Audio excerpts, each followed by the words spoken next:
Obrigada. A gente falou de casamento, a gente vai conversar com a Drica por que o relacionamento vive as mulheres todas de rosa hoje. Tava a Suzana, agora a Drica e eu.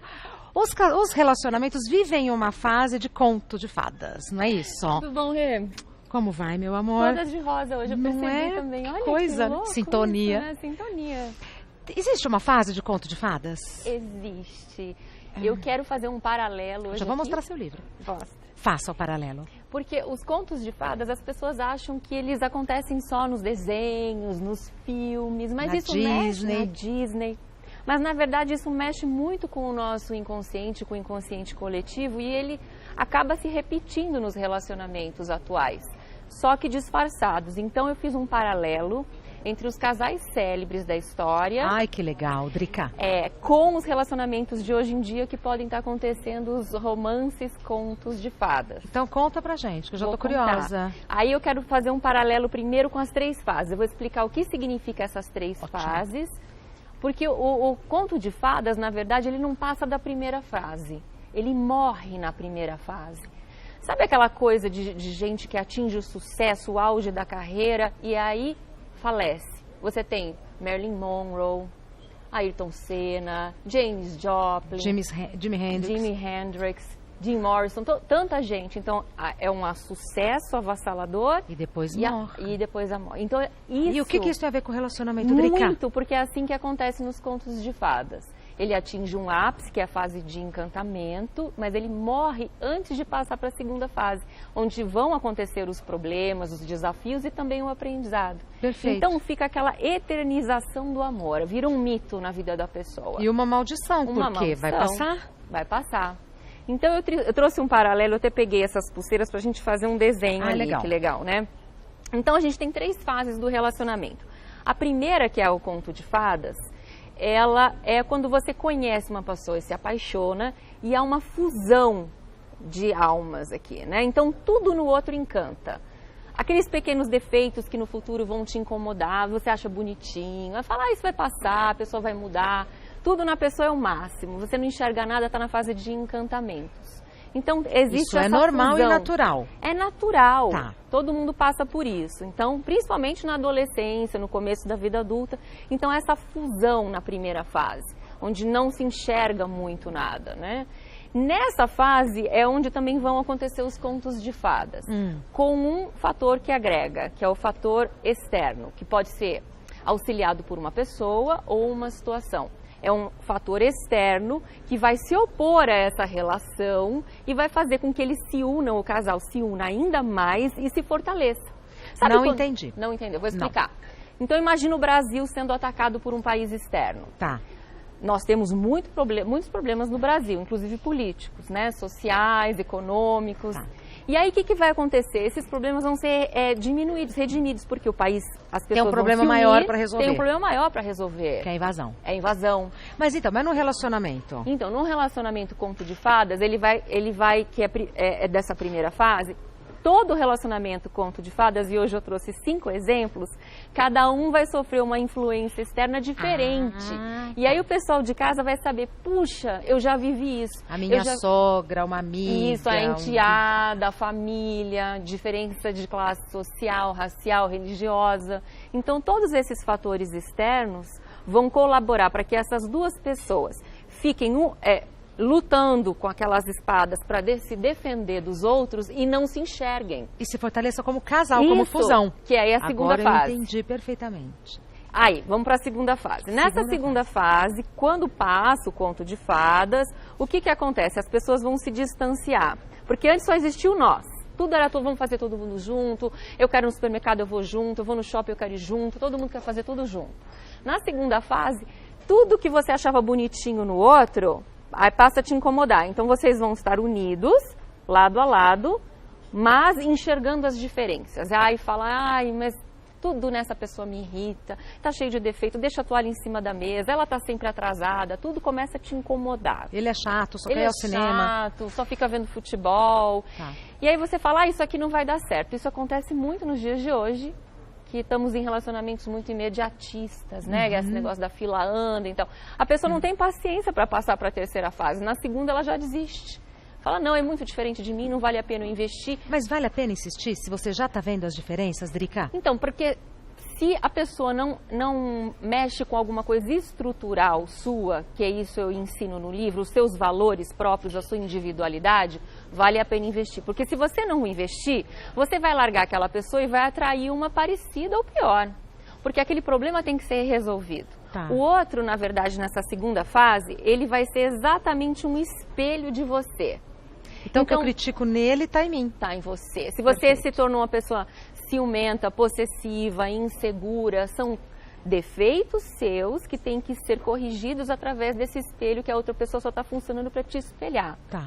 Podem ser traumas de infância, pode ser coisas de ex-relacionamentos que você acha que aquela pessoa está te trazendo de volta.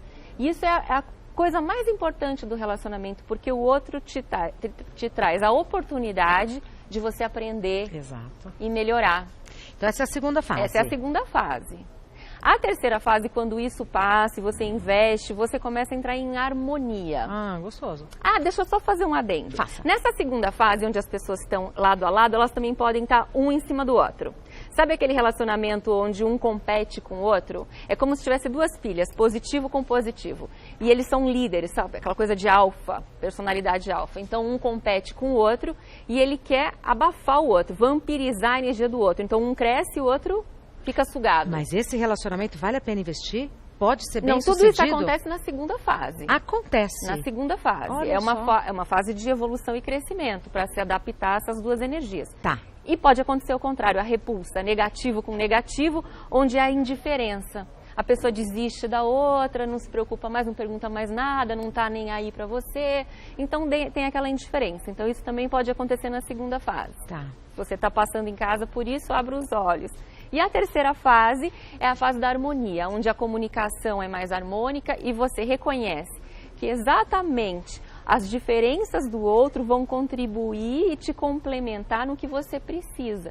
Então, se você é uma pessoa muito agitada, de repente você atrai um parceiro que é mais calmo, que pensa mais antes de agir. Nessa terceira fase, você tem que somar o que é de diferente no outro e trazer para a relação. Então, ainda existe a individualidade de cada um, o espaço que tem que ser preservado e as coisas em comum, que é eu, o tu e o nós. O que são essas coisas em comuns? Objetivos materiais, emocionais e também espirituais, né, que fazem com que as pessoas consigam ver um futuro para essa relação. É muito gostoso quando a gente sente ou quando a gente vê um casal que tem os mesmos objetivos materiais e espirituais, Muito né, Drica? bom, né? É importante. Às vezes Muito eu não importante. quero ter filho e a pessoa quer ter 3 filhos. Eu não quero morar em São Paulo, não quero morar em centros urbanos, quero morar no interior. E aí essas coisas têm que ser combinadas, né? Uhum. É óbvio que ao longo do relacionamento esses contratos são renovados, modificados e acertados. Isso é normal. É normal. O amor é que nem uma borboleta. Ele tem a metamorfose, ele precisa se expandir para amadurecer, né? Então, quando um reclama que ela mudou, que ele mudou, essa mudança faz parte do relacionamento. Faz parte do relacionamento. Mas quando o casal já passou pela segunda fase, é muito mais fácil acertar isso. Eles já estão... Os acertos são bem menores. Eu acho que o difícil é a segunda fase, onde existe essa acomodação de objetivos diferentes. E que vem depois de um encantamento, né, Drica? Isso. Então tá tudo maravilhoso, aí de repente vem a vida real, causa uma dificuldade. No livro, eu vou pedir para ele colocar aqui, vamos ver se ele consegue aproximar. Aqui as 3 fases, né? Ele consegue mostrar aqui para mim? Consegue. Fica legal. Aí dá para mostrar bem essa interseção, né, que aparece nas 3 fases. Que é esse o movimento mesmo, Drica. O movimento. Você foi explicando e aí a gente entende os movimentos da vida, né? Hoje em dia, o que você tem observado? Que os casais passam da segunda fase ou não? Eu acho que eles desistem na segunda fase porque é muito difícil. E aí o que acontece? Não, essa pessoa não serve para mim, vou arrumar outro namorado, outra namorada. E aí o que acontece? Passa um tempo, os problemas voltam a acontecer. Quem é ciumento continua ciumento, quem é seguro continua inseguro, quem é preguiçoso continua preguiçoso. Agora, por exemplo, se eu estou num relacionamento, entro na segunda fase e desisto. Certo. Depois de um tempo cai a ficha de que, poxa vida, esse relacionamento poderia evoluir para uma convivência bacana, interessante. Vale a pena retomar esse contato com essa pessoa? Com certeza. Vale a pena, Drica? Com certeza. Se há vontade das duas partes, Sim. Por que não? Eu gosto muito de uma expressão, é do Khalil Gibran, que diz que você é uma coluna e a outra pessoa é uma coluna, ou seja, você é uma individualidade, a outra pessoa é individualidade, segurando o teto, e o teto é o amor. Se você sai, o teto cai, precisa das duas colunas. Só que esse amor... Muito linda a imagem. Não é bonita? É, muito linda. Só que esse amor, o que é o amor? O amor não existe sem a liberdade. E as pessoas não conseguem definir muito o que é liberdade, né? Boa. A liberdade, eu sinto que o espaço que você tem para ser você mesma. Sem verdade não há liberdade, sem liberdade não há amor. Então, essas três pilares são muito importantes.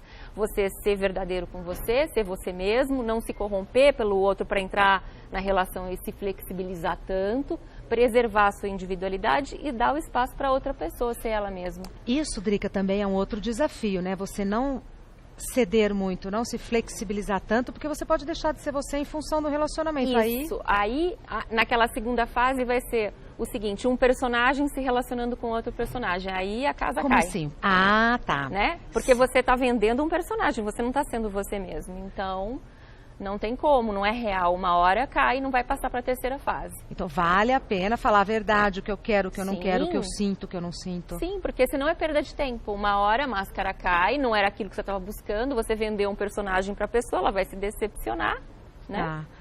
Tem muito em relacionamentos de conveniência que a gente vai falar aqui nesses exemplos dos casais da história. O primeiro, vamos falar do primeiro? Vamos. Agora a gente tem que falar rapidinho, mas eu quero saber de todos, vai. O primeiro é Romeu e Julieta, que Tá. é o mais conhecido de Shakespeare. O que acontece? No exemplo do Conto de Fadas, eles se apaixonam, só que o agente de fora que está fazendo a oposição para que eles se unam e não se enxerguem os defeitos que todos têm é a família. A família. Então, se você passou por um relacionamento onde as famílias se opuseram, elas eram contra, faziam essa força contrária, o que acontece? A tendência é que você se una com o parceiro, não enxergue os defeitos dele e lute, como eu falei do Brasil, para defender as pessoas de fora. Perfeito. Só que em todo conto de fadas, que são pessoas predestinadas para o seu relacionamento, né? Fada quer dizer destino.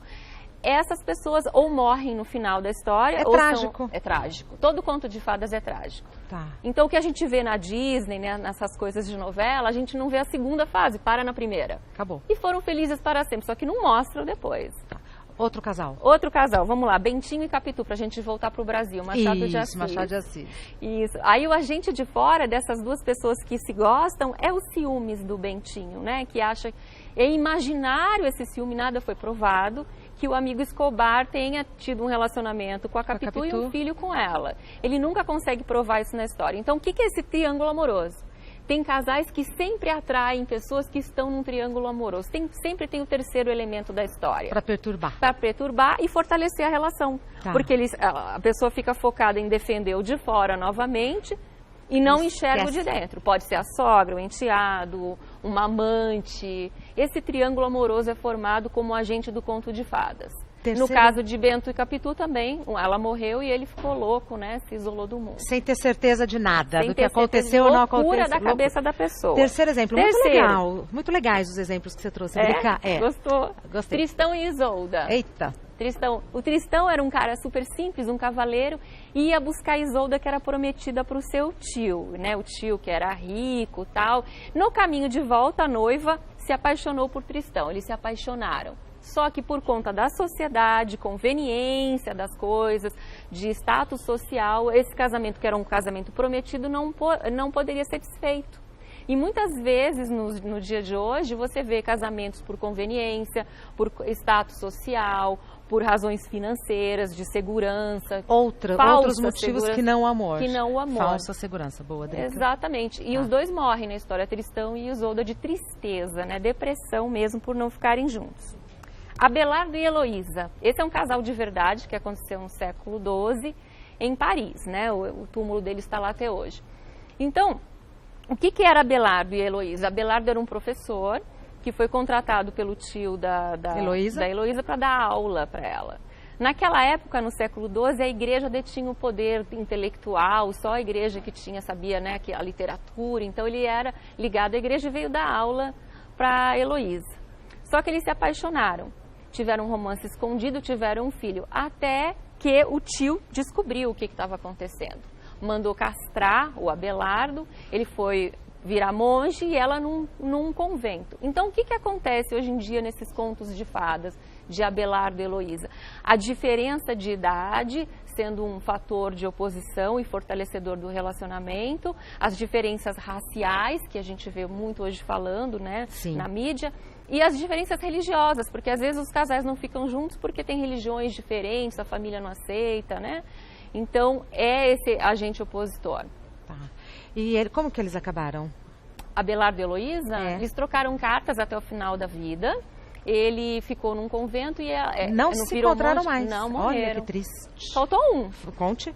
Dante e Beatriz. Vamos para Dante, né, que é um poeta. Esse é o último exemplo e é para aquelas pessoas que têm relacionamentos utópicos.